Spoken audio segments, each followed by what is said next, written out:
జగన్మోహన్ రెడ్డి గారి బృందం.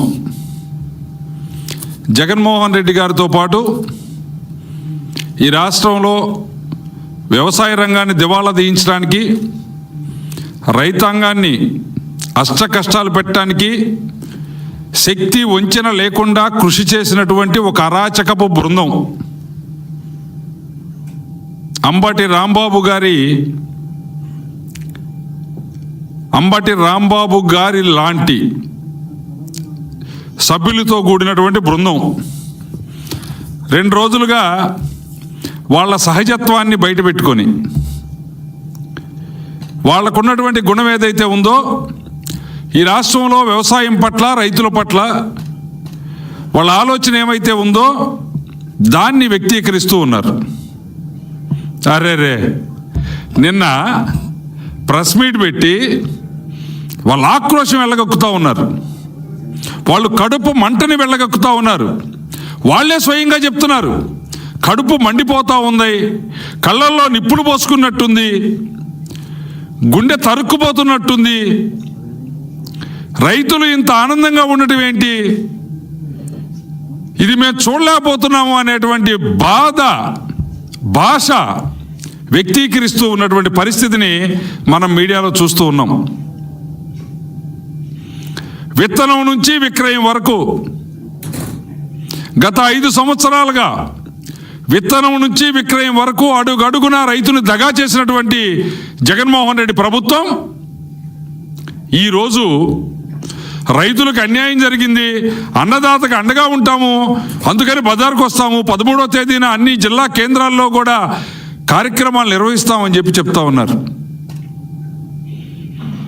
నిజంగా రైతుల దగ్గరికి పోయి ఈ మాట చెప్పి నీ పార్టీలో ఉన్న రైతులైనా సరే నువ్వు బజారుకు తేగలిగితే జగన్ రెడ్డి అండ్ బృందం గుడ్. కానీ గుర్తుపెట్టుకోండి, మీరు నిరసన కార్యక్రమం పేరుతోటి ఈరోజు రైతాంగానికి జరుగుతున్నటువంటి మేలుని ఆపటానికి ప్రయత్నం చేస్తే మీ మెడలో చెప్పులు దండలు పడటం ఖాయం. మీరు రైతుల దగ్గరికి వెళితే మీకు జరిగే సన్మానం అదే. దాన్ని గుర్తుపెట్టుకోండి. గత 5 సంవత్సరాలుగా రైతులు కోల్పోయినటువంటి, రైతులు నష్టపోయినటువంటి విషయాలు ఏవైతే ఉన్నాయో అవన్నీ తిరిగి ఈరోజు గాడిని పెట్టేదానికోసం కూటమి ప్రభుత్వం రైతు గెలవాలి, వ్యవసాయం నిలవాలి అనేటువంటి మహాసంకల్పంతో మాన్యశ్రీ చంద్రబాబు నాయుడు గారు ఏమైతే చేస్తూ ఉన్నారో, రైతుని రాజుగా చూడాలి అనేటువంటి సంకల్పం ఏదైతే ఉందో విజన్ 2047లో ఆ డాక్యుమెంటరీలో రైతాంగం యొక్క ఆలోచన ఏ విధంగా ఉందో, రైతాంగం పట్ల ప్రభుత్వం యొక్క ఆలోచన ఏ విధంగా ఉందో తెలియజేసేటువంటి పరిస్థితి, పరిణామం నడుస్తూ ఉంటే ఈరోజు రైతాంగాన్ని ఆ నష్టపోయినటువంటి వాటిని తిరిగి పూడ్చేటువంటి క్రమం ప్రారంభిస్తూ ఉంటే అది తట్టుకోలేక మీరు బజార్కు వస్తూ ఉన్నారు.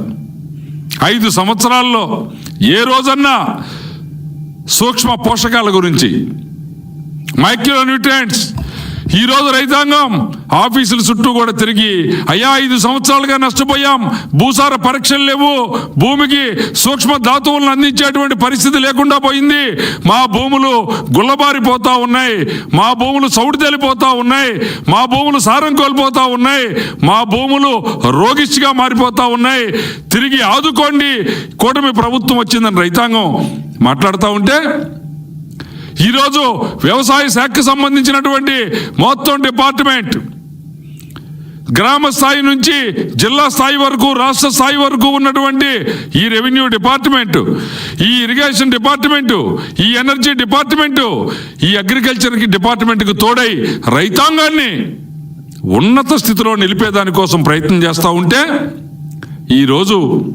నీచాతి నీచంగా మీ ఆలోచనని, మీ ఆవేదనని వెళ్ళగక్కేటువంటి ప్రయత్నం చేస్తూ ఉన్నారు. రైతులు ఆనందంగా ఉంటే చూసి ఓర్చుకోలేనటువంటి మీ కడుపులు మండిపోతున్నాయి అని చెప్పేసి మాట్లాడుతూ ఉన్నారు. ఎందుకని గత 5 సంవత్సరాలుగా సాలీన 1000కి పైగా రైతాంగం, 1000 మందికి పైగా రైతులు ఆత్మహత్యలకు పాల్పడినటువంటి పరిస్థితి ఈరోజు లేకుండా పోతుందని చెప్పి జగన్ రెడ్డికి కడుపు మండుతున్నాయా, కళ్ళల్లో నిప్పులు పడుతున్నాయా? దాన్ని చూసి బజార్లో చెప్పడానికి అంబటి రాంబాబు నేతృత్వంలో బృందం బయలుదేరిందా? సిగ్గుందా? వైసీపీ ప్రభుత్వ పార్టీకి తమ ప్రభుత్వంలో ఉన్నప్పుడు రైతాంగానికి ఏం చేశాం, ఎలా ఆలోచించామని. ఇదిగో ఈరోజు డిసెంబర్ 12. ఈ డిసెంబర్ 12వ తేదీకి గత సంవత్సరం నువ్వు సేకరించినటువంటి ధాన్యం ఎంత, నువ్వు రైతులకు చెల్లించినటువంటి డబ్బులు ఎంత, ఈరోజు కూటమి ప్రభుత్వం సేకరించినటువంటి ధాన్యం ఎంత, రైతులకు చెల్లించిన డబ్బులు ఎంత? వస్తావా చర్చకు వచ్చి రైతాంగానికి ఎక్కడ ఏం జరిగింది, వైసీపీ ప్రభుత్వంలో ఏం జరిగింది, కూటమి ప్రభుత్వంలో ఏం జరిగింది అనేటువంటి చర్చ చేయటానికి నువ్వు సిద్ధంగా ఉన్నావా? పబ్బం గడిస్తే చాలు, ఏదో కారణంతో బజారుకు రావాలనే ఆలోచన కాదు. వ్యవసాయం అనేది ఈరోజు కూడా ఆంధ్ర రాష్ట్రంలో 168% ప్రజానీకం ఆధారపడి జీవిస్తున్నటువంటి రంగం వ్యవసాయ రంగం. ఆ వ్యవసాయ రంగం పట్ల బాధ్యతగా ఉండాలి. చెప్పు, నీకింకా ఏమైనా మంచి సలహాలుంటే, ఆలోచనలుంటే చెప్పు, ఆలోచిద్దాం. నువ్వు చెప్పింది మంచిదైతే ఆచరిద్దాం. గత 5 సంవత్సరాల్లో ఒక్క పంట కాలువ తూటాకు, ఒక్క తూటికాడ పీకింది లేదు జగన్ రెడ్డి నీ ప్రభుత్వం. ఒక్క మురుగు కాలువలో పూడిక తీసింది లేదు నీ ప్రభుత్వం. నీటిపారుదల రంగాన్ని నిర్వీర్యం చేసి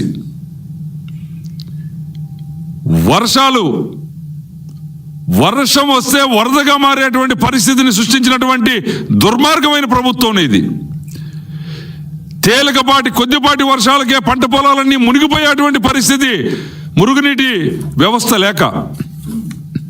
అలాంటి నువ్వు ఈరోజు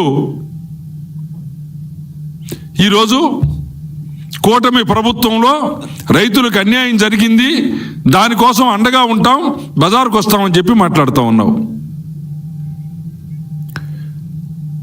గతంలో కూటమి ప్రభుత్వాన్ని తీసుకో, ఆ రోజు ఆత్మహత్యలేంటి? నీ ప్రభుత్వంలో రైతాంగం యొక్క స్థితిగతుల్లో ఆత్మహత్యలేమిటి? ఆ రోజు రైతాంగానికి వచ్చిన ఇన్పుట్ సబ్సిడీ ఏంటి? నీ ప్రభుత్వ హయాంలో వచ్చిన ఇన్పుట్ సబ్సిడీ ఏంటి? బీమా రంగంలో రైతాంగానికి బీమా వర్తింపకుండా, బీమా ప్రీమియం కూడా చెల్లించకుండా నిలువున రైతులను మోసం చేసినటువంటి ఆలోచన కలిగినటువంటి ప్రభుత్వం ఇది.